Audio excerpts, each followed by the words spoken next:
Hi guys, welcome back to my YouTube channel. My name is Babsie and I am back with yet another true crime case. Let's dive right into it. Now today's case is about Nolubabalo Nobanda, who was born in the year 1989 in Grahamstown. Now Babsie's mother was a school cleaner and her father was a factory worker. Now, Babsie attended Victoria Girls High, which is known to be one of the best girls' schools in the Eastern Cape. She matriculated in the year 2008 and thereafter applied at the Witwatersrand University in Johannesburg. Now, things were going very well for Babsie at Wits. She was able to complete a year. However, soon after that, finances at home were not really well. And so then she had to drop out of school and to move back home. She started working part-time at the magistrate's court as an interpreter. However, because this was a part-time position, it wasn't really paying well.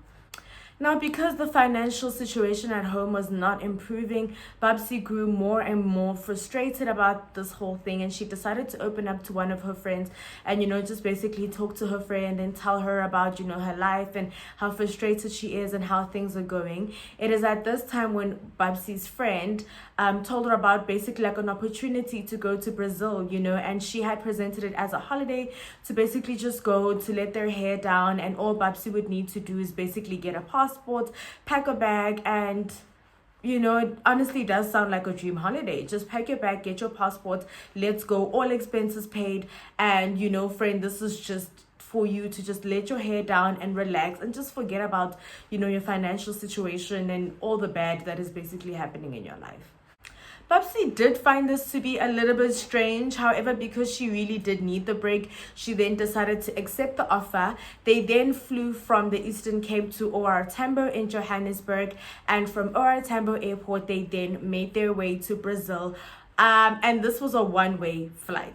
Now, approximately 10 hours later, the girls then landed in Brazil, checked into their hotel, and had the time of their lives. Everything was provided for them. They were able to go sightseeing, they were able to go clubbing, they were able to go and eat at the fanciest restaurants. Basically, the holiday anyone would honestly wish and pray for. I mean, everything is paid. You just have to show up and have fun. Like, who wouldn't want to do that? Now, at this point, because Babsie is basically having the time of her life, she then decides to call her mom, who is still in South Africa, and ask her, what can I bring you? She basically had plans, to go back home bearing gifts as anyone would. And shortly after that, it was now time to head back to South Africa. But because they'd only purchased a one-way ticket, conversations then started to happen, as to how it is that they were going to get back home and when it is they were going to be able to book their flights, etc. This is when they were approached by a gentleman who then alerted the girls that they wouldn't just be flying straight to South Africa. However, they would have to travel via Thailand, or basically go to Thailand first and then make their way back home to South Africa. But upon them going to Thailand, they just need to drop off a package and then they'll be able to make their way back home to South Africa. Obviously, this was very, very terrifying for Babsie because this was not part of the plan at all. But she knew one thing for sure is that she definitely cannot call back home and tell them what it is that was happening. So her plan was basically to just fly to Thailand, drop off this package, and never ever get involved with anything that has to do with these things ever again. Now, if you haven't already guessed it, the parcel contains drugs, which was cocaine at the time. And so at this point, different methods were basically, being explored as to which way would be the best way to get these drugs to Thailand. It was suggested that maybe they do swallow the drugs. However, because this is such a common method, security personnel does look out for this a lot. And this is when the idea had come up that they should actually create dreadlocks and stuff the drugs in the dreadlocks. Now, Babsie did claim that the dreads were very tight and that they were very heavy. They probably also looked very strange. But she just knew that she definitely has to carry through with this.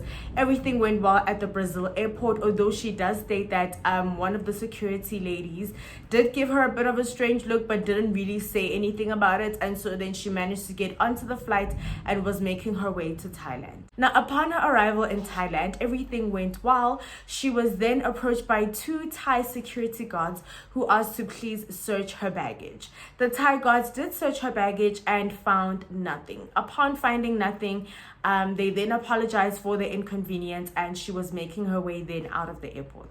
Now, just when Babsie thought that she had definitely made it out, this is when a Thai female security guard stated that nope, something is in her hair. And of course, something was in her hair. And then they discovered 1.5 kgs of cocaine mixed with baking powder, which was worth millions.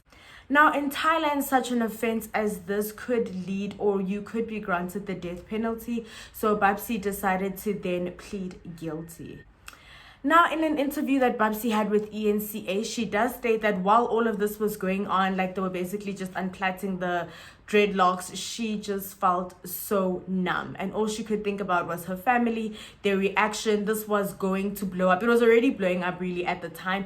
And so she was then granted a phone call. And so she decided to call her uncle because she knew that if she calls her mom would probably just die on the spot. Upon calling her uncle, Babsie describes a very, very horrific scream, and she states that to this day, it's a scream that still haunts her. You know, her uncle was so shocked. Like, when did you get to Thailand? You're in Brazil, Thailand, how did this happen? But she didn't really have much time to explain what was going on. And so then she just told her uncle, listen, I'm arrested in Thailand. This is what's going on. And I was trafficking drugs, and the call ended. So you can imagine, like, that's just a lot. Like, you know, like imagine just getting the call that, hey, I'm arrested in Thailand, that's what's going on, and then boom, this thing is just blowing up all over the world. And most of the information that the family is now finding out is through the news and the TV, because she only had a limited amount of time to have the phone call. Babsie was granted 30 years. However, because she was cooperative and she pleaded guilty, it was then cut down to 15 years, of which she started serving in the year 2012. She was arrested in December last year at the Bangkok International Airport. She tried to smuggle cocaine hidden in her dreadlocks. Nobanda confessed and was convicted of attempting to smuggle 600 grams of cocaine and not the 1.5 kilograms as reported earlier. Bangkok officials regard the 15-year jail term a slap on the wrist. You can't be happy when your child is in prison.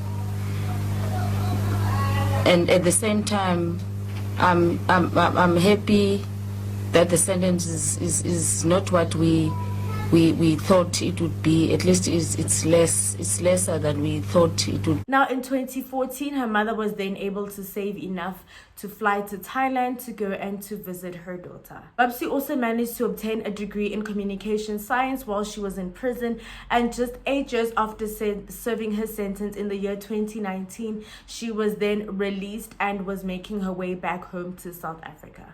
So very emotional scenes coming out of our Tambo International Airport, Marcel. We've been on our feet. As I've mentioned, her sister in the green Mila saying that today she was anxious about coming here, but she's excited about seeing her sister. She's only visited her once in Thailand. That's her mother there, whom Babsie has been writing to regularly throughout her stay in prison in Thailand. So certainly the family in this moment, in this time, excited. Those are tears of joy, Marcel. Those are tears of joy. That's the father there hugging his daughter. Yeah.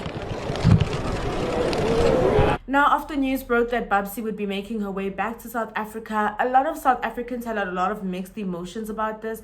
Some of them did celebrate the fact that she was making her way back home. Yet some citizens felt that, I mean, she was a drug mule, so why exactly was this being celebrated? Some people felt that she needs to expose, you know, her traffickers or the people who had sent her out to the mission. Babsie does state that she has never seen her friend since that day, and she has no idea where her friend is. She was asked though if she does forgive her friend, of which she said that she really wasn't sure. She would just know on the day that, you know, she sees her friend, and also to find out like why she would set her up for like something like that, because I mean she genuinely considered her a friend, but unfortunately that's just how the story unraveled. She also wants to prove herself to South Africans who believe she's not worthy of forgiveness. When I got back, I heard some comments that why is South Africa celebrating her after, you know, she's done what she's done. She's a drug mule. She's not a hero. But I think for me, my understanding is that it's not that South Africans are congratulating me for what I've done, but I think those that have been supporting me, they understand that people make mistakes. But, you know, when you welcome those people, you allow them the chance to speak out, and you understand what happened to them. It's also a chance for others to understand where they can go wrong, what to avoid, you know. I don't want my life to be about people saying, oh, yes, you know, you did well, you traffic drugs. But I want my life to be about something that don't do like Babsie, watch out. Yes, don't be so naive. Yeah. Babsie now wants to assist in ending the drug problem that it is that continues to take over the world. She wants to help young girls as well to be able to recognize and to be able to spot how to spot a trafficker, or if you find yourself in such situations as this, how it is that you can make it out.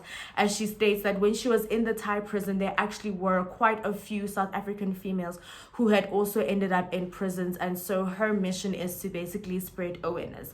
And that is the story of Babsie. Let me know what other stories you would like for me to cover. I'll see you next time. Bye.